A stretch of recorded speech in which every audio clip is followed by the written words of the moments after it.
აკეთა.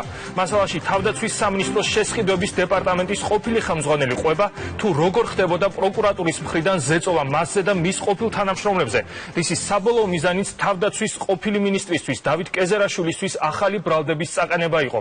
ალექსანდრე ნინუა განმარტავს, თუ რა მიზეზით გადაწყვიტა მან ჩაბარებოდა სამართალდამცველებს და ციხეში ჩამჯდარიყო.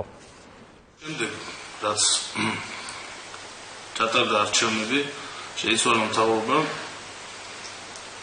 ბუნებრივია, ჩემი ყოფილი სამსახურის სპეციფიკიდან გამომდინარე, რომ გარკვეული შეკითხვები ექნებოდათ და არაფერი ტრაგიკულს ამაში არ ვხედავდი არც მაშინ და არც დღეს, თუ მე ამა თუ იმ კითხვებით მიბარებდნენ არასდროს არც კი დამიგვიანია არც ერთ დაკითხვაზე, ყველგან მივდიოდი ამ ერთი წლის განმავლობაში და ყველა კითხვაზე პასუხს ვაძლევდი გამომძიებელს. ამას მოყვა მე ის, რომ ჩემი მოადგილეების დაბარება დაიწყეს, მე მოყვა ის, რომ დაიწყეს ჩემ დეპარტამენტში არსებული სამმართველოების უფროსების დაბარება, გაიშალა თემა, ჩავიდა მენეჯერებამდე. ძალიან იმედიანად იყვნენ გამომძიებლები იმასთან დაკავშირებით, რომ აუცილებლად რაღაცა ბომბს აღმოაჩენდნენ და ის გადაღებული თემა, რომელიც ყველა გაზეთში და ყველა